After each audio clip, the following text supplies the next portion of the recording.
অন্ধকারের মধ্যে সাহাবারা গেছে। ওই সাহাবি বাড়ির ভেতর ঢুকছে, এই সাহাবিটার দরজা নক করছে, চলেছে, হুজুর কে আপনি? ও কি খবর? বলছে ভাই আমার বাড়িতে না সমস্যা, আমি আপনার বাড়ি 3 দিন থাকবো। থাকেন, আহলান সাহলান, আপনার সুখবর, আপনি থাকেন। একে বেড করে দিয়েছে, 3 দিন ওখানে আছে।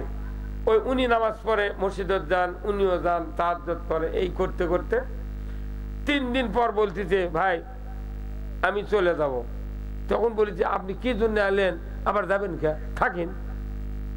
তো বলছে না, আমার আসল কথা হলো কি, নবী যে 3 দিন বললো যে জান্নাতি আপনার, কি করেন আপনি? আপনিও যা করলেন আমিও তো তাই করি। কথা কোন জায়গা? আপনার জান্নাতি 3 দিন বললো, কি বেশি আমল করেন কোন? তো বলছি যে ভাই আমি বলবো না, রসুল বলবি। সেটা কি মরদ দেখেন।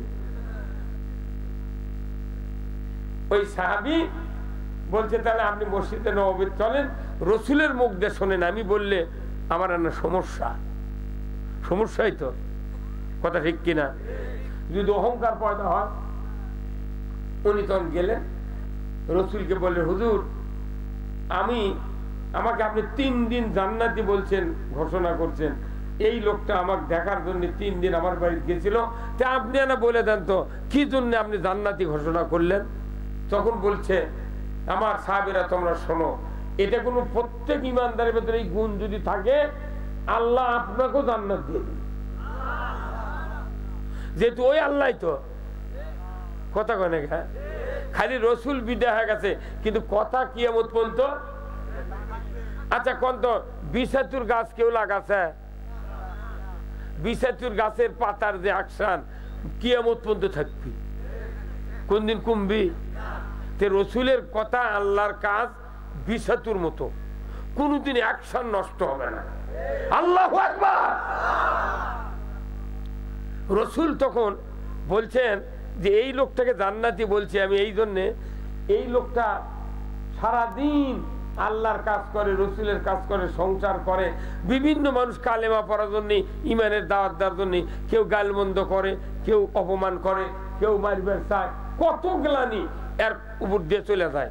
তো এই লোকটার একটা আমল হলো রাত্রে নামাজ পড়ে দেয়, ভাত টাত খায়, শোয়ার সময় আল্লাহ বলে আল্লাহ আমার সাথে যাই বিদ্রুপ ঠাট্টা আমার উপর যাই অন্যায় অবিচার করছে, আমি 1 সেকেন্ডের মধ্যে তাদের সবাইকে আমি মাফ করে দিলাম।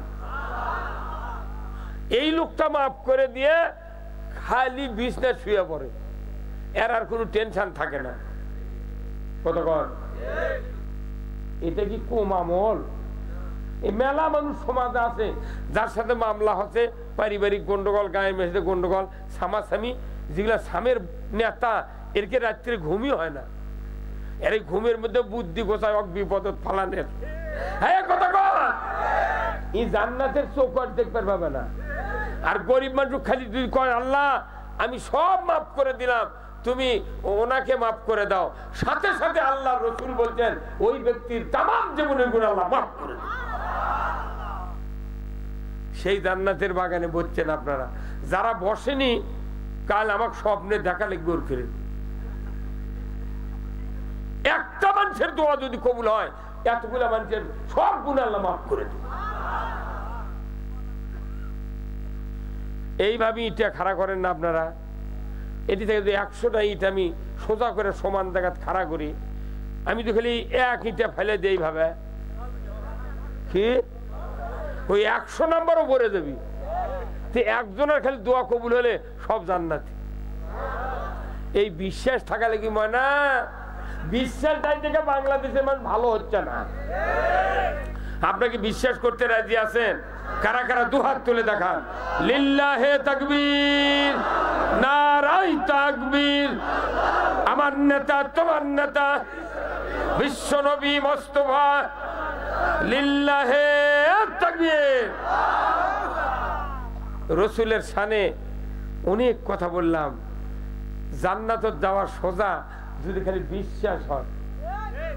এই কথা বল না। আসুন আজকের এই উচাই চকপাড়া জামে মসজিদের উন্নয়ন কল্পে ৬ষ্ঠতম তাফসিরুল কোরআন মাহফিল এই মাহফিলের সম্মানিত সভাপতি বিশিষ্ট আলিম দ্বীন হাফেজে কোরআন এলাকার কৃতি সন্তান হাফেজ মাওলানা মোহাম্মদ আব্দুল রাকিব খতিব উচাই চকপাড়া দামি মসজিদ। আল্লাহ ভাইজানকে আল্লাহর ওলি হওয়ার তৌফিক দান করুক, বলেন আমিন। আমি জীবনে বহু খতিব দেখেছি, বহু আলেম দেখেছি, এত ঠান্ডা মানুষ দেখিনি। এই কথা বলে এত ঠান্ডা। আমার সাথে কথা, আমার বাসায় গেছিলেন, আস্তে আস্তে কথা কর, এমন যে আল্লাহ রাসূল বলছেন কিয়ামতের দিন ওই ব্যক্তির বেশি নেকির পাল্লা ভারী হবে যার চরিত্র আমল আখলাক শীতল ঠান্ডা। সব দরকার আছে, রাজনীতিও দরকার আছে, কোরআনের আইনও দরকার আছে, নিজে আবার ভালো হওয়ারও দরকার আছে। আজকের এই কোরআনের মাহফিলের সহ সভাপতি জনাব রজিবউদ্দিন মন্ডল, পেশ ইমাম, উচাই চকপাড়া দামি মসজিদ। আল্লাহ ভাইজানকে দ্বীনের জন্য কবুল করুক, বলুন আমিন। প্রধান অতিথি ডাক্তার মোহাম্মদ ফজলুর রহমান সাইদ, বিশিষ্ট সমাজসেবক, চেয়ারম্যান দারুস সুপার ট্রাস্ট ও জেলা আমির বাংলাদেশ জামাত ইসলামী জয়পুরহাট জেলা শাখা। আল্লাহ ভাইজানকে ইসলামের একজন সৈনিক হয়ে বিজয়ের ব্যাপারে কাজ করার তৌফিক দান করুক, আমিন। আজকের মাহফিলের সম্মানিত মেহমান হযরত মাওলানা মোহাম্মদ ওয়াদুদ বিন শরীফ বারকান্দি, কামিল হাদিস ও ফিকা মাস্টার্স, ইসলামী বিশ্ববিদ্যালয় কুষ্টিয়া। আল্লাহ ভাইজানকে দ্বীনের জন্য কবুল করুক, বলুন আমিন। হাফেজ মাওলানা মোহাম্মদ আল আমিন, পরিচালক, ফিসকাঘাট নুরানি হাফিজা মাদ্রাসা ও এতিমখানা।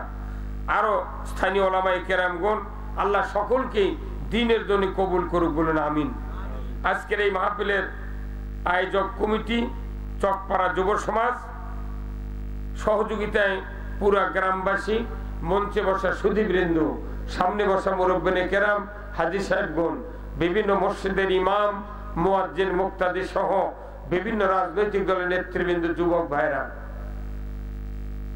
পর্দার অন্তরালে মা ও বোনেরা, প্রাইমারি, মাদ্রাসা, হাই স্কুল, কলেজের শিক্ষক মহোদয়গণ, ছাত্র ভাইরা, কচি কাচারা এবং আজকের এই মাহফিলের ইন্তেজামিয়া কমিটি বর্গ, যুবক ভাইরা, প্রচার মিডিয়ার সম্মানিত মাইকালা এবং ভিডিও ম্যান ভাইরা, সবার প্রতি আমার সালাম। আসসালামু আলাইকুম।